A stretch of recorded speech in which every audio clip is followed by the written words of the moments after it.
At the beginning of the Civil War, most Union soldiers were buried in Washington, D.C. or Alexandria, Virginia. But by 1863, both cemeteries were nearly full. Arlington was the home to General Robert E. Lee and Mary Anna Custis Lee.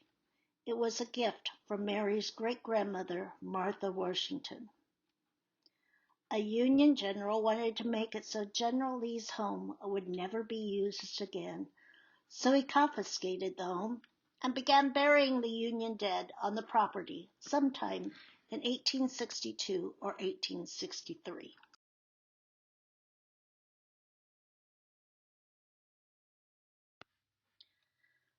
This year marks the 100-year anniversary of the Tomb of the Unknown Soldier in the United States.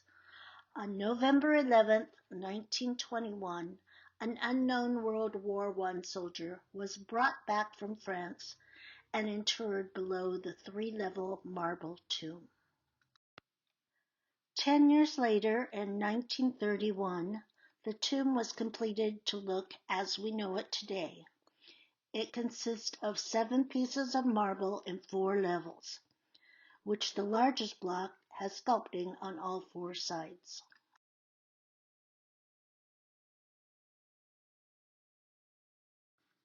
Tombs of the Unknown Soldier are worldwide. The first was in 1920 in Britain. It's located in London at the Westminster Abbey. It was said that it was inspired by Reverend Ralton in 1916 when he came upon a grave marked by a rough cross with a pencil-written legend, "An unknown British soldier." The second tomb was placed in Paris, France, on the same day as the British tomb. The tomb is inscribed, "Here lies a French soldier who died for the fatherland, 1914 to 1918." Belgium's tomb was a year after the United States, on November 11, 1922. With its remains of 5 unknown soldiers, it is located in Brussels. The Canadian tomb also holds the remains of a soldier who died in France during World War I. It is located in Ottawa, Canada. Egypt has many unknown soldier memorials, but the most famous is in Cairo. The pyramid-shaped monument, constructed in 1972, is in honor of those who lost their lives in the 1973 October War. Baghdad's tomb was built in 1980 in Baghdad.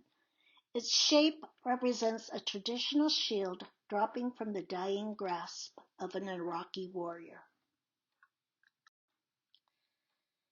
Italy's tomb is in honor of the first king of a unified Italy, and built under the statue of the goddess Roma. It contains a World War I soldier.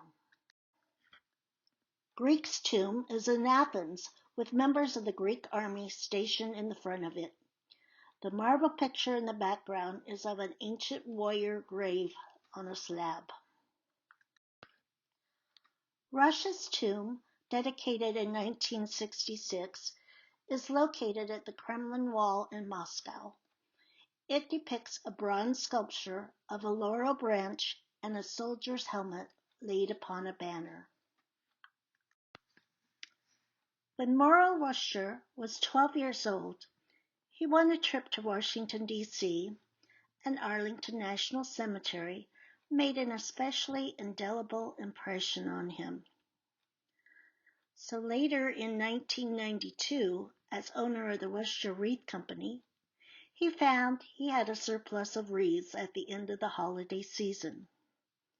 Remembering Arlington, and with the aid of Maine Senator Olympia Snowe, arrangements would be made for the wreaths to be placed on the veterans' graves.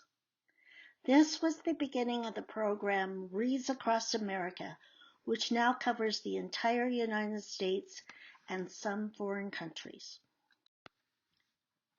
The Remembrance Tree program places dog tags on trees in the Worcester Wreath Company's groves. Families can request a dog tag of a veteran, and it will be placed upon one of the trees for the life of the tree.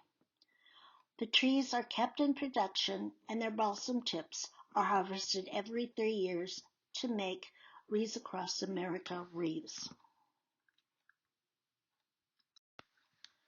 In 2020, DUVCW Tent 5 formed their own grove in the Worcester Wreath Company, and it's located in the Balsam Valley Tipland in Greensboro, Maine.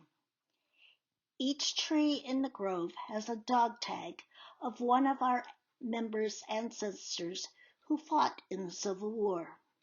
Who knows, next year your wreath might have been made from the tips of one of our ancestors' trees.